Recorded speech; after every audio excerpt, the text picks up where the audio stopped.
A mother and a father fight over a newborn baby. This isn't any normal custody battle. The father's fighting to save the baby from the mother who believes that that newborn child will destroy the planet. And then we travel to Arizona to kick off Arizona Ghost Week, where we visit a local high school with a bizarre legend. Is there any truth to the story that if a girl is left alone in the Anniston High School locker room, she will be assaulted by a pervert from beyond the grave? Today on Dead Rabbit Radio.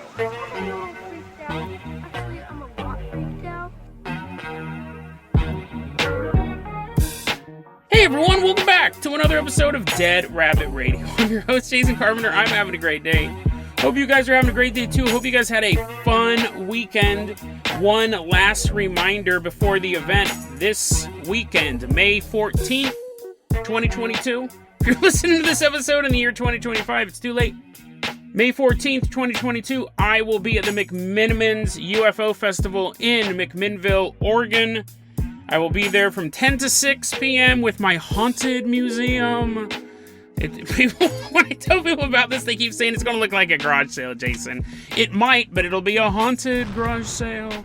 And so come out and check it out. We're going to be sitting there. We're going to be handing out stickers and putting on puppet shows between 1, 2, and a encore show at 2:30. That's not true. Don't come out if you actually think I'm going to do a puppet show.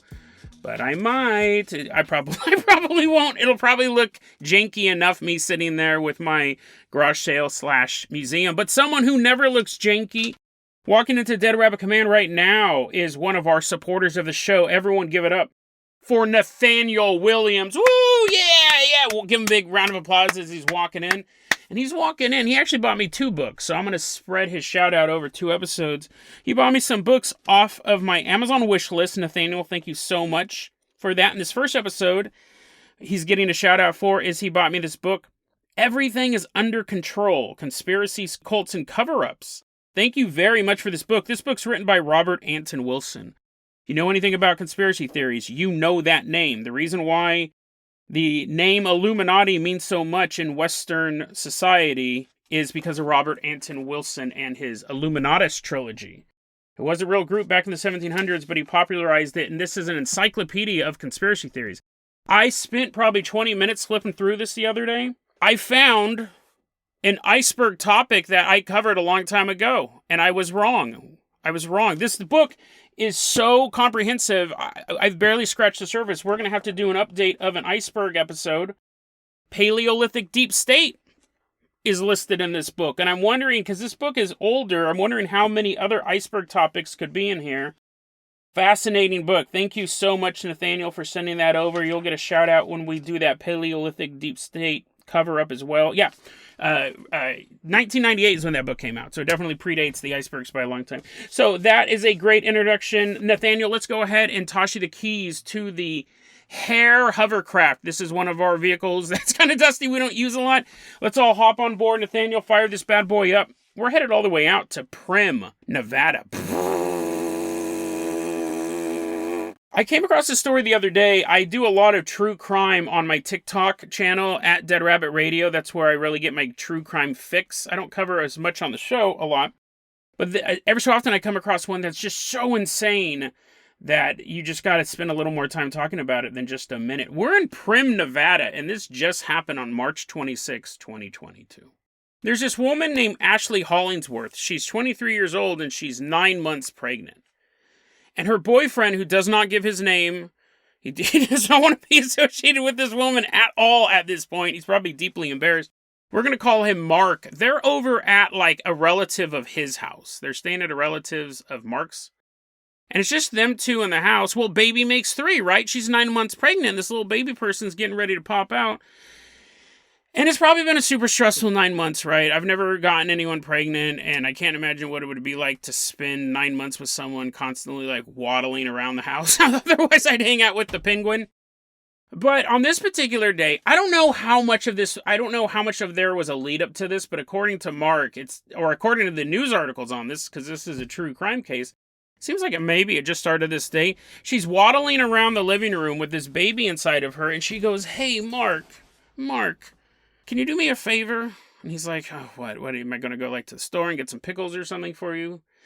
She's like, no. Although now that you mention it, I would like some pickles. No. Mark, will you punch me in the face? Can you start punching me in the face right now? He says, I'm not going to punch you in the face. And she's like, come on, please. Pretty please. And he won't do it. So just from the get-go, Mark's a pretty stand-up. Mark is not a man who punches people in the face. He's a stand-up guy.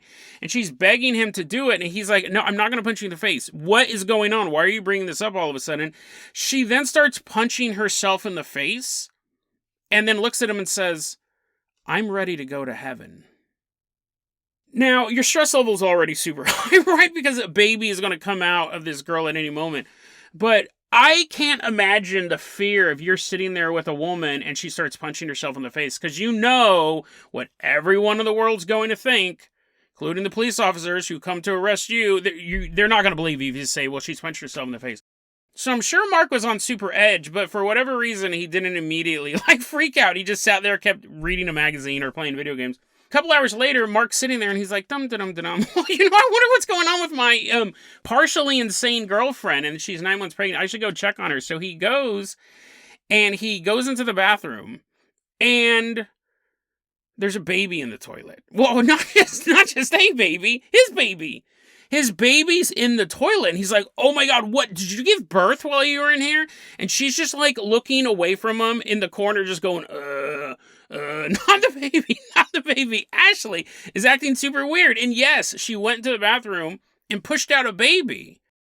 Pretty silently, I'll say, because he didn't hear anything. So he wraps the baby's totally fine.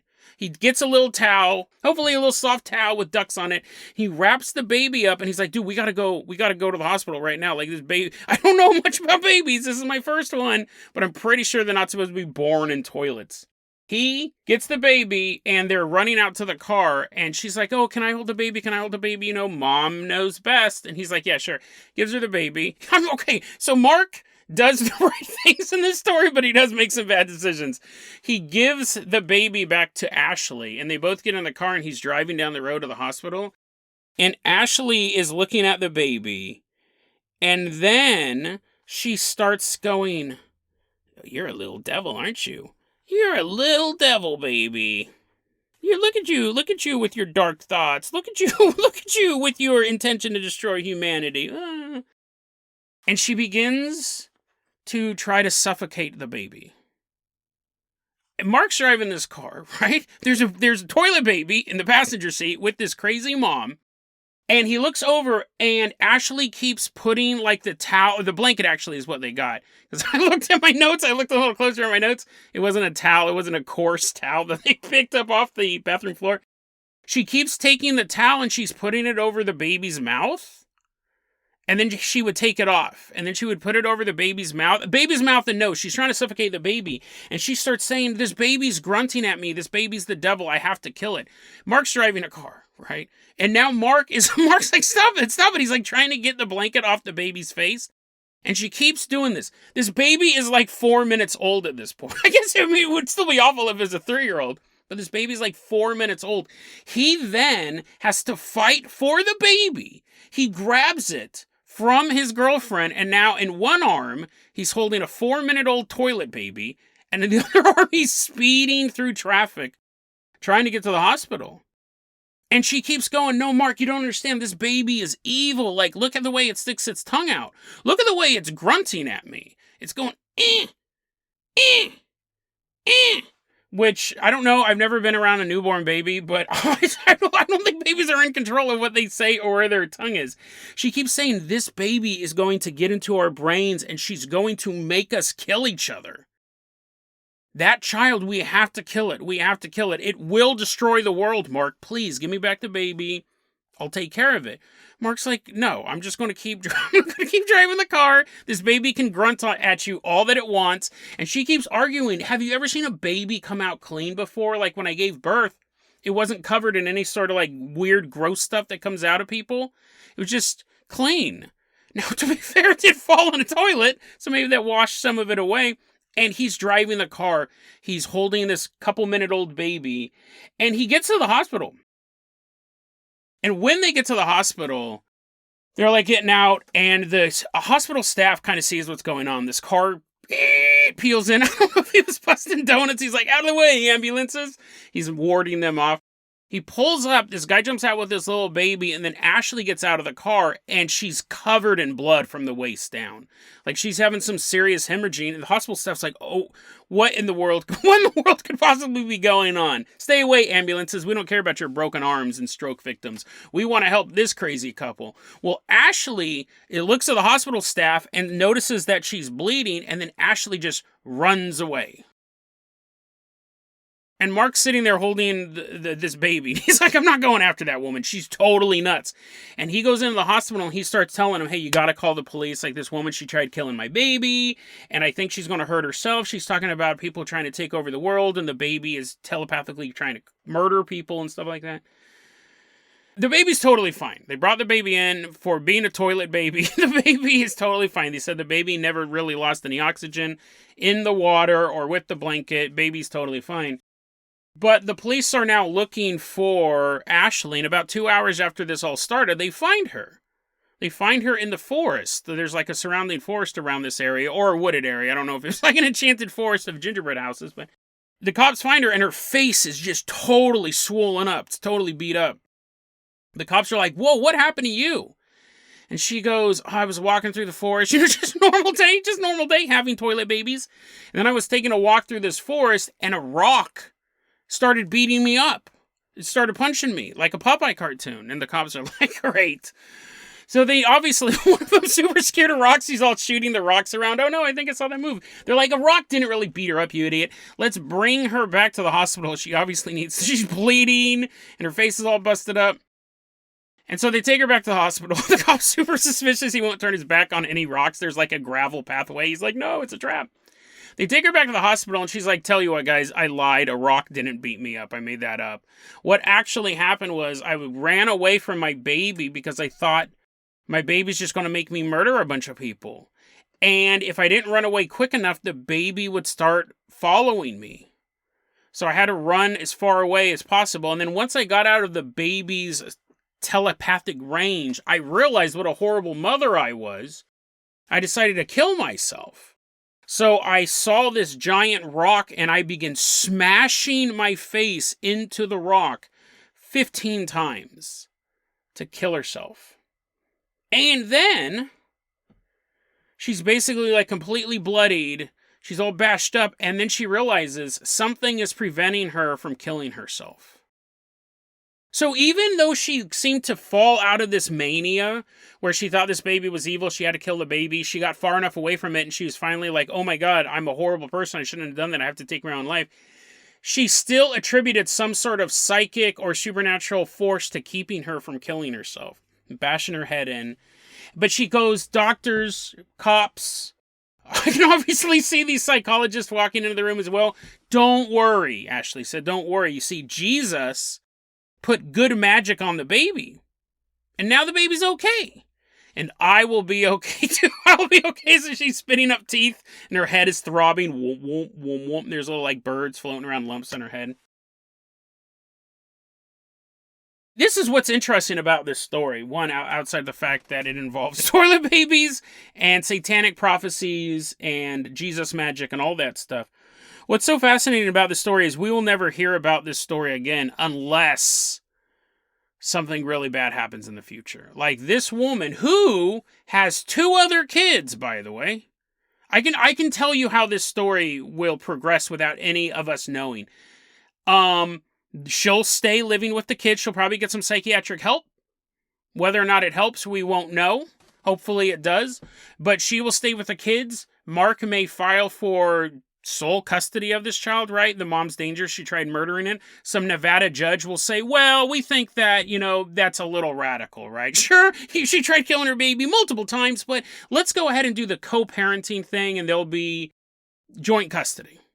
I can already predict that will happen.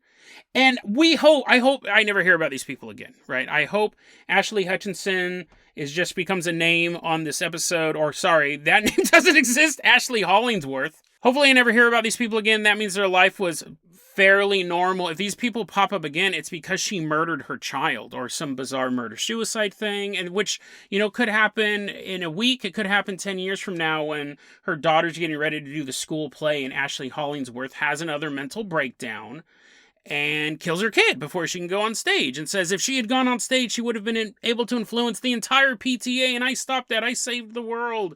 This is one of those stories that the only way we'll ever have a follow-up is if it's completely tragic. So I hope I never hear about these people again. I hope they live long lives, but if I was that boyfriend and now that dad of that kid, there is no way I would let her near that kid. Ever. But when I read all this true crime stuff, judges are constantly picking their nose and not paying attention and then going, joint custody. And then something awful, absolutely awful happens. So again, I hope I never hear about this family again. It's a funny story because the baby survived. If this story ended with the baby dying, I probably wouldn't have I definitely wouldn't have had as much fun telling it. Might not have even had shared it with you, but bizarre. You have a crazy lady mixed with that paranormal fanaticism, right? We all enjoy the paranormal. We talk about the paranormal, and some of us believe it more than others. But when you let it, here's a tip. Here's a tip. It's okay to believe in the paranormal. It's okay to engage in the paranormal. But if the paranormal ever tells you to kill your baby, you've gone too far. That's when you know that it's time to stop. So, Ashley, take those words of wisdom, hopefully, and don't do this again. You're a bad mom if you try killing your baby, or anyone, really. Fascinating, though, story. Would you feel comfortable living? Would you feel comfortable at falling asleep next to that woman? Let alone your kid, your defenseless kid in a little crib. And you're like, well, I got to go to work. I'm headed on down to the shoe factory. I couldn't do it. Plus, the shoe factory's not hiring. I've always wanted that job. Crazy, crazy story. Nathaniel, let's go ahead and toss you the keys to the Carpenter Copter. We're going to leave behind Primm, Nevada. We're headed a little south. All the way down to... Wait, did I say this was Haunted Arizona Week? I think I did. Nathaniel, let's go ahead and toss you the keys to the Carpenter Copter. We're leaving behind Primm, Nevada. We're headed all the way out to Anniston, Alabama. I think in the intro I said this was Haunted Arizona Week. Let's say it's Haunted States that start with A week. I actually thought this story took place in Arizona. It takes place in Alabama. I gotta be honest with you guys. I want to be honest with you guys. Recently, I did an episode, and I'll put it in the show notes. It was about a ghost hunter saying that the ghosts in Britain seemed to be drying up. That there were less reported hauntings over the past, year or two. And even in very famous haunted locations, it seems like the ghostly activity was drying up. We did an episode on it. It was really interesting. I'll be honest, these past 3 weeks, this week included, I have had a very hard time finding new paranormal stories. I've been having to go back. I've been having to go through these huge indexes I have. Like thinkaboutitdocs.com and the Shadowlands and stuff like that. Looking at these huge... Something is happening in the world of the paranormal. I don't know what it is. It used to be every week I would find maybe 15, 20 stories that I could cover, and I would boil it down to 10. Like, my cup runneth over with new paranormal stuff that's happening right now. And the past 3 weeks, something is going on in the world of paranormal. I don't know what it is. We covered it when the guy in Britain did this. Where are the ghosts going? It does seem like something's happening. I don't know what's happening, though. So I'm doing a lot of ghost stuff this week, and I thought I was doing this Arizona ghost thing, but this story takes place in Alabama, and I've actually had to be, going through these indexes. These are my reservoirs. If no other paranormal stories pop up, I still have enough material for about 800 more episodes, I would say, 900 more episodes. But obviously, you don't want to constantly be retrieving from the well. You do want some cutting-edge paranormal stuff. You want to mix it up, right? You want to mix it up, but... I don't know what this phenomenon is, or maybe it's just a natural slump. I haven't, in my 4 years now of doing this show, I haven't experienced something like this. So this is weird. I wanted to make a note of that. But anyways, we're pulling up to Anniston, Alabama. The year's 2001. Specifically, we're headed out to Anniston High School. And at this school, at Anniston High School, there's an urban legend that all the freshman girls that are starting school are told this story. I don't know if this is an official thing. I don't know if the principal sits down with them and holds a flashlight up to his face and goes, "Now, girls, listen." I don't know if it's that or if it's just other classmates telling them, but apparently this story has been going on. It's been passed down from generation to generation. So here's the story. Here's the story that the high school girls at Anniston High School are told in summary, right? There was a young girl named Nancy, and she always loved going to the PE locker room. She was the first person there.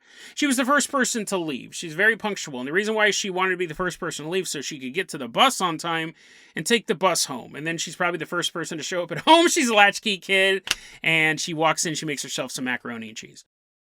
But this particular day, Nancy is there with her friend Betty, and they're both in the locker room, and Nancy is not able to get everything done as quickly as possible. And she's like, "Oh no, what am I supposed to do next? Put on my clothes, or do I take a shower? I don't remember this." For whatever reason, she doesn't remember the order of how to ready herself. She's going slow, and Betty's like, "Nancy, come on, you gotta hurry up, you're gonna miss the bus."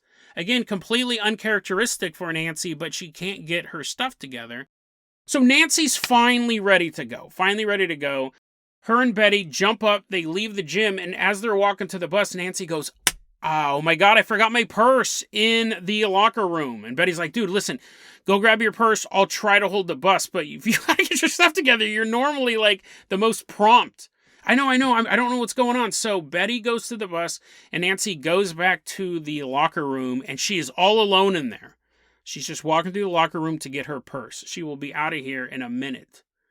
But that's when she hears the door to the locker room open and close. That's the door, like kind of swiveling back and forth. And she goes, Coach, or Tim the Toolman Taylor, whoever made that noise. "Coach, don't lock up. I'm still in here. I'm just grabbing my purse. Purse. Her voice echoes through the empty locker room. She's like, "Oh man, it's super spooky in here all by myself. I've never been here all by myself. Even though it did state earlier that I show up, I'm the first one here. Forget that detail. I've never been here this late by myself," I meant to say. She begins to hear the sound of feet walking towards her, sound of heavy footsteps. She goes, "That's weird. That sounds like a sound. That sounds like a sound of a man slapping his sweaty thighs in a haunted closet. Or the sound of feet. But that doesn't sound like my coach's feet. He definitely doesn't sound like a sweaty thigh. Coach? No one responds, but she clearly hears someone else walking through the PE room. And then she hears right behind her, or she feels, would be more apt. She feels warm breath right on her neck. Oh. So at that point, she realizes this isn't the coach. And just then she feels these strong hands wrap around her. And there's this, now she's in the fight for her life. She's fighting with this total stranger. She's never seen this guy before. He's this big, brutish man. And he's completely overpowering her. He, within seconds, is in the power position in this fight. And she's screaming for help. She's hoping someone can hear her. Maybe the coach is walking by. Maybe Betty also left her purse in here. Someone has to hear her. She's screaming for help. And this maniac, I don't want to get into too many details, but this maniac begins ripping her clothes off. So I think we can imply what this maniac wants. This isn't just a regular serial killer. He's also a perverted dude. And he's screaming at her to just shut up. And she won't shut up. So he begins strangling her. And in her last moments of consciousness, she reaches up and she grabs onto one of the lockers and pulls it down on this dude. He's like, "Empty lockers, my only weakness." And the lockers smash into him, and like he falls off of her, and then he's like, no, and he falls on the ground, and the lockers squish his head open. There's just blood everywhere. And Nancy scrambles to her feet and runs out of the locker room. The bus is gone. She's sitting there, and her clothes are tattered. And she goes to a payphone, and she calls her mom. The mom calls the police. They go there. And when the police get there, they walk into the locker room, guns drawn. They see the lockers knocked over. They see Nancy's purse. And they see a pool of blood but they don't find a body.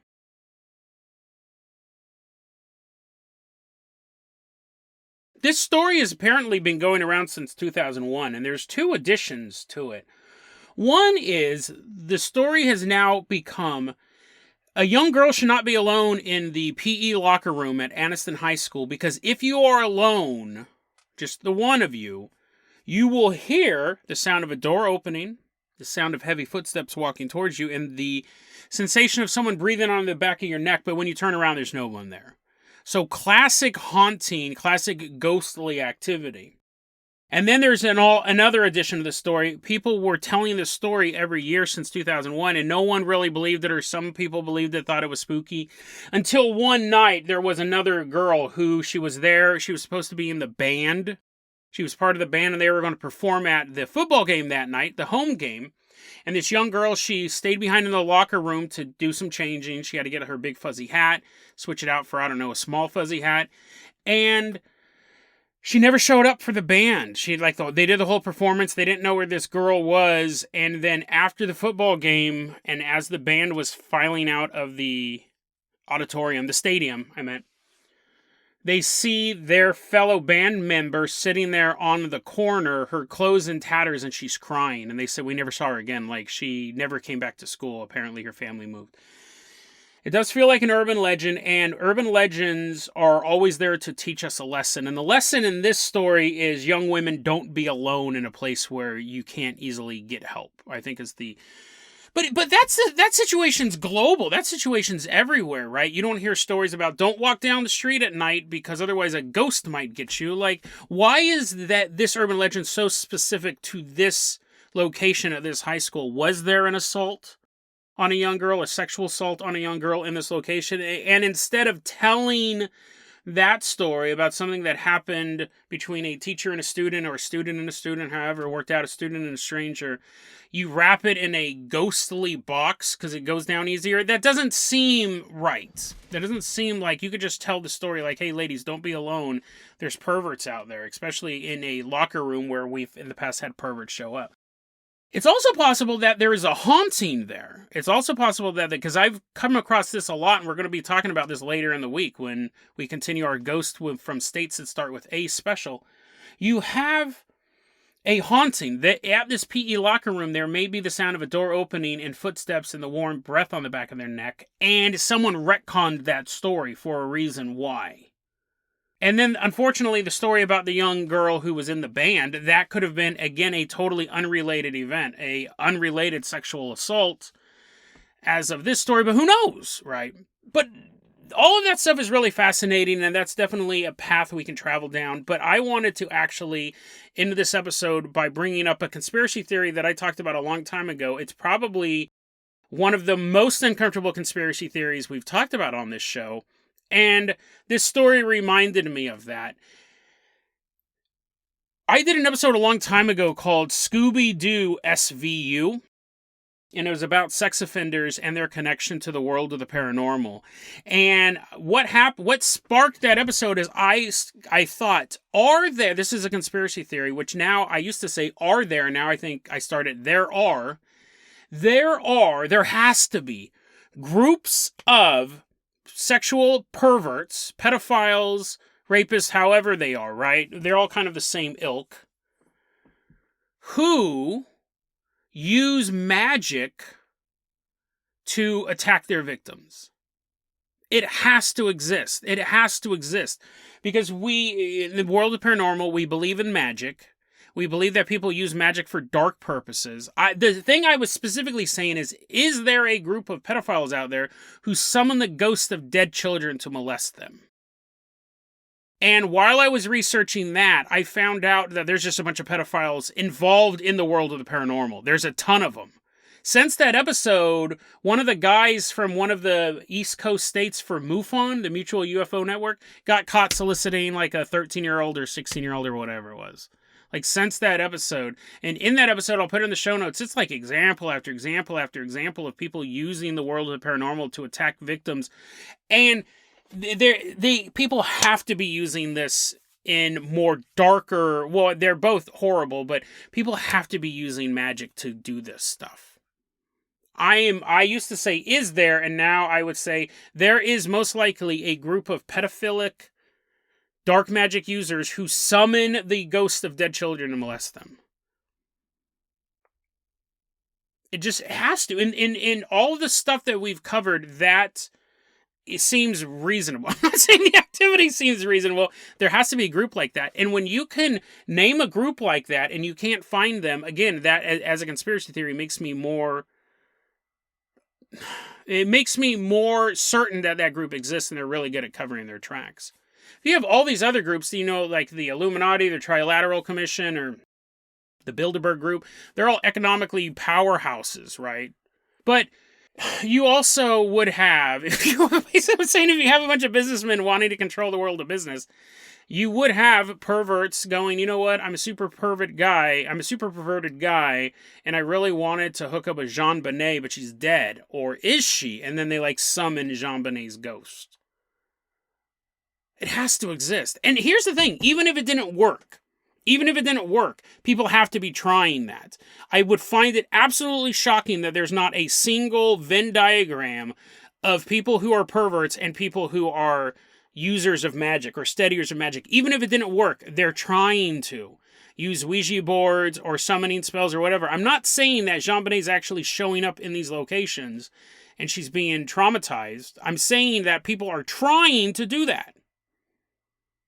It has to exist. And when I read this story, I thought he might have not, even the first time this guy showed up, that might have been the ghost. That might have been the specter. She never really got a good look at this dude. It was just this big, brutish guy who gets his brain smashed in with a locker and then just disappeared. There's no body or anything like that. So I'm thinking, what if that was also the spirit? What if someone is summoning these beings, these ghosts, to kind of wander the world, and you're basically astrally traveling to be a rapist? I mean, rape and all that stuff is scary enough, but like a ghost popping out of your closet and doing it is like far more terrifying, I think. This story reminded me of that. I think there is so many stories about ghosts like inappropriately touching women. We talked about that in an episode a long time ago. I'll put that episode in the show notes. But I think, you can look through any ghost book and they'll talk about, oh, that ghost is a randy ghost. He'll sit there and he'll pinch that woman's butt. I think that there is a huge crossover between sexual perverts and practitioners, specifically of the dark arts, right? I don't think a lot of people out there who are doing like healing stone crystals and selling them at the fair, I'm not saying that person's a pervert, but they could be. Who knows? I think that there is a crossover, and I think the fact that you cannot find a group that does this means that they are so well hidden, they are so underground. I can type in almost any conspiracy theory, the craziest thing you can think of, and you'll find some sort of connection behind it. But if you try looking up pedophiles who summon the ghosts of dead kids, not even on like dark web creepypastas does this stuff exist, which makes me think it exists. And this story reminded me of that crossover between the world of sex perverts and the world of the supernatural. And I said on that past episode, is there a group of people who engage in black magic and molest dead children? And now after it's been 2 years since I had that episode, I do have to say, yes, there is. And the fact that we can't find any proof of this group means either it doesn't exist, right? That's what a skeptic would say, but I think it exists, and it's so powerful that they just hide it. You can't prove it. You can't find anything on it. It's fascinating, and it's disturbing to me. This group probably does exist. This may be the first time they're being openly accused of existing. I mean, again, the fact that there is nothing, not even in fiction, that really talks about this stuff makes me think that there are hidden hands keeping this story from getting out there. Now, I'm not saying this show's going to get canceled because I released this episode, or I'm going to get assassinated or anything like that. Because people go, that's just some weirdo talking in his closet. But I think this group exists. And I think that there is a huge crossover between this type of disgusting activity in the world of the paranormal. I guess the question you have to ask yourself is, how far are you willing to go to find out the truth? And for a topic like this, I mean, I'll be honest, I'm fine just thinking this might exist. Like, I don't want to Maybe it's something that I don't want to know for certain that exists, that I don't want to stumble across the website.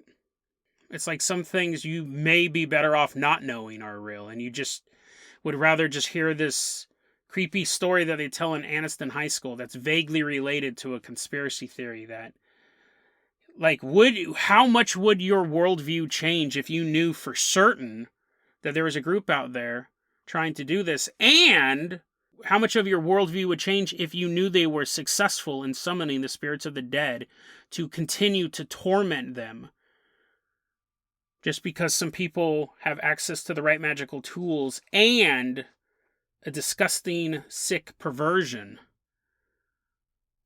They get to break the laws of reality and continue to torment these children after they're dead. That sounds so horrifying to even put into words. Would you want proof of that? Would you want to know for certain when you read these horrible news articles about things that happen to these kids, you go, well, at least their suffering is over. But what if you knew for certain that their suffering was just beginning?